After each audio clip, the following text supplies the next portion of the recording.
Hari Om, Bhagavad Gita, chapter 7, verse 13. Jnana Vijnana Yoga. In the last verse, Bhagavan Krishna said, all the living beings and non-living things, whatever it is, arise out of Sattva, Rajas and Tamo gunas. Please know that they are born out of me. They are in me and I am not in them. We have seen in detail what Bhagavan Krishna says in verse 12. Now verse 13. त्रिभिर्गुणमयैर्भावैः येभिः सर्वमिदं जगत् मोहितं नाभिजानाति मामेभ्यः परमव्ययम्. Now, before seeing this verse, the simple thing which Bhagavan is saying is, for every changing thing in this world, there must be a changeless substratum. I repeat, for every changing thing in this world, there must be a changeless substratum. Basic common sense principle. For example, if you see a movie, go to a movie theater, you are seeing a movie. The screen is the substratum. Without the unmoving screen, you can't see the actors moving here and there, singing songs or dancing or fight. Nothing can be seen. The screen is the substratum. But you can't see the screen. You will only see the actors and actresses moving here and there. Similarly, the train is moving. It moves on rails, which are the substratum for the train. Similarly, for riverbed is the substratum. For the universe, who is the substratum? That is the question. Before getting into the verse, we will see a small story about Narada. Once Narada went to Bhagavan Krishna and asked him, Hare Krishna, what is Maya? Bhagavan Krishna, unlike us, we try to answer every question immediately. Whether we know the answer or not, we immediately answer. Bhagavan Krishna smiled. He did not immediately answer. After a few days, he did not give the answer. I will tell you. He said, that's it. After a few days, Bhagavan Krishna asked Narada that I want to go on a pilgrimage. You come with me. Narada immediately agreed. So they both went together. They were walking through a desert on the way. Bhagavan Krishna said, Narada, I am feeling extremely thirsty. Can you get some water, please? Go to nearby any place and then get some water. Narada immediately went in search of water. Being a desert, he could not find any trace of any human being there. So he walked some distance. Then he found a village. Then he saw the first house. He went and knocked that house. Then immediately the door opened. There was a wonderful, beautiful girl opened the door. Immediately at the very sight of her, he fell in love with her. He forgot totally Bhagavan Krishna. Then she, seeing him very tired, she offered him fruits. And by the time he spoke to her father, since it was night, the father said, why don't you stay here tonight? Tomorrow you can go. Then he stayed that night, he could not sleep. Next day morning, he immediately went to the father of the daughter and said that I want to marry your daughter. Then who will refuse? Narada is asking. The father immediately agreed. He was the village head, so he agreed. Grand function. So he gave his daughter in marriage to Narada. Narada immediately married.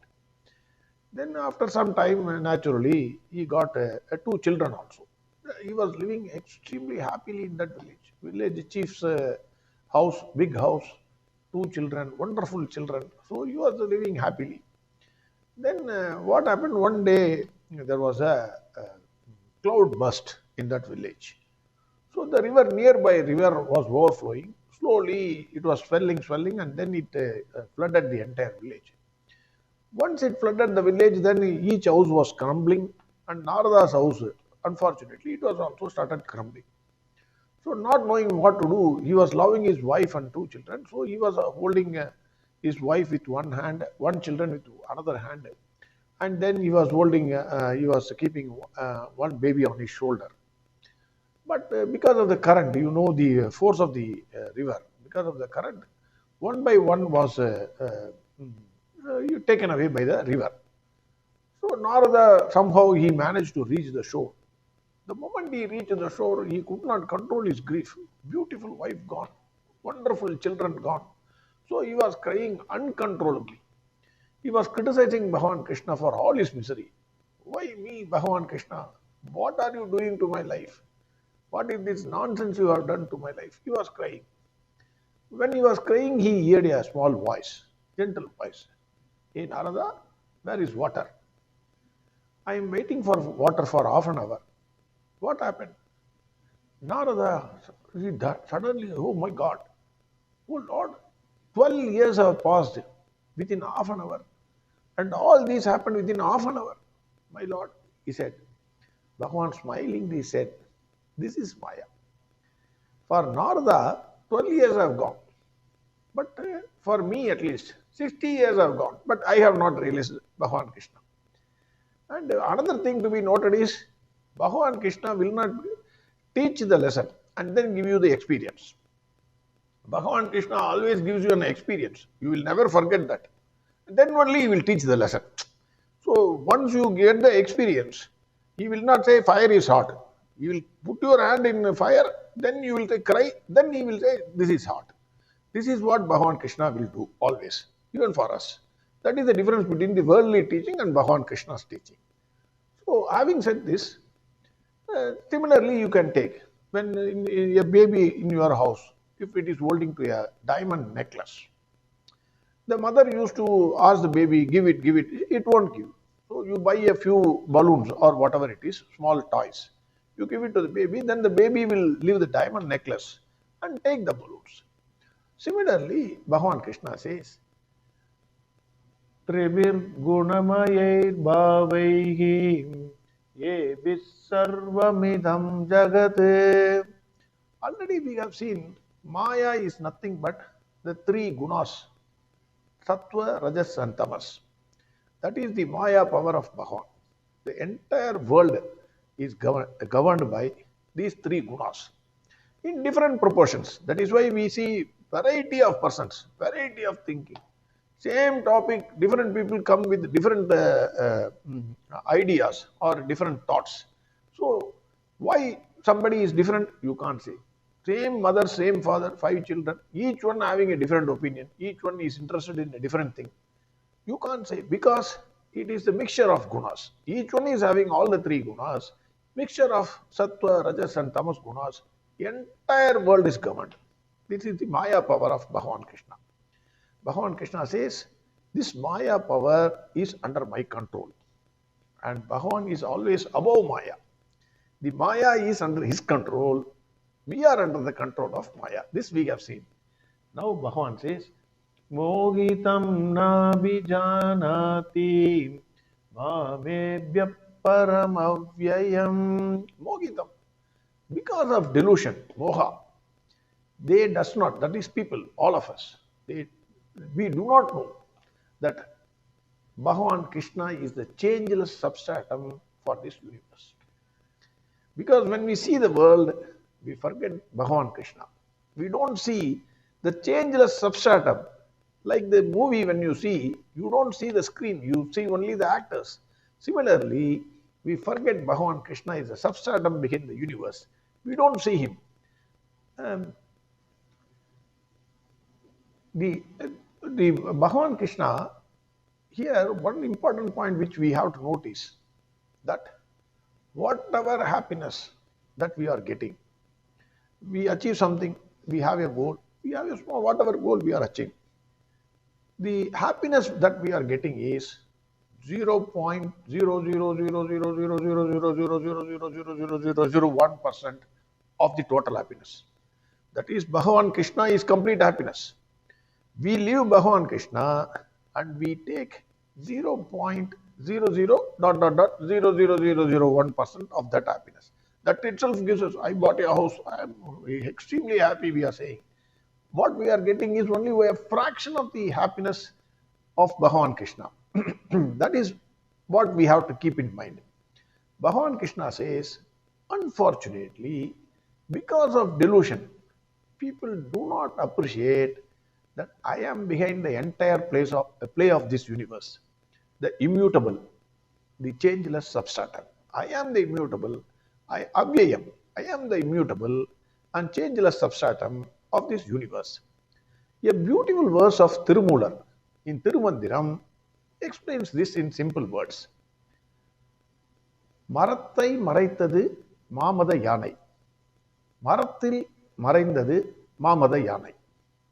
I will give the explanation. பரத்தில் மறைந்தது பார்முதல் பூதம், பரத்தை மறைத்தது பார்முதல் பூதம். That is, what he says is, suppose if a violent elephant, a ferocious elephant, is carved in wood by extremely like the Ayodhya Rama, carved by the sculptor. Beautifully he has done it. Similarly, a wood carpenter had created a ferocious elephant. Then, when you see the elephant, you will forget the wood. Whether it is made of teak, whether it is made of redwood, or whether it is made of plywood. You will see the ferocious elephant. You will get fear also you may get. Like the Rama, when you see, you get happiness, extreme happiness. Why? You are seeing like Rama, Lord Rama. Similarly, when you see that ferocious elephant, you don't see the wood. When you see the wood, then you don't see the elephant. So that is what he says. Marattai maraitadu மாமத யானை, மரத்தில் மறைந்தது மாமத யானை. Similarly, he says, பரத்தை மறைத்தது பார்முதல் பூதம், பரத்தில் மறைந்தது பார்முதல் பூதம். That is, when you see the world of objects, then you don't see Bhagavan Krishna who is behind that creation. When you see Bhagavan Krishna, then the world will automatically disappear. That is what he is saying in the second verse. So if you don't appreciate this, either you visit Ayodhya or you visit a wax museum. Which, if you see the eminent person, then you will not see the wax behind it. Immediately you will say, oh, this is so-and-so, this is so-and-so, this is so-and-so. The moment you start seeing the wax, you can't see that eminent person. That is what Bhagavan is saying. Bhagavan is saying, people do not know that I am the substratum behind this entire universe, because of the delusion created by Maya. This is what he is saying in verse 13. Again verse 13. Tribir gunamayair bhavaihi ye sarvamidam jagate mogidam na vijanati mamebhya paramavyayam. Next verse we will see tomorrow. Harihom Sarvam Krishnarpnamastu. Narayana, Narayana, Narayana, Narayana, Narayana, Narayana, Narayana, Narayana, Narayana, Narayana, Narayana, Narayana, Narayana, Narayana, Narayana, Narayana, Narayana, Narayana.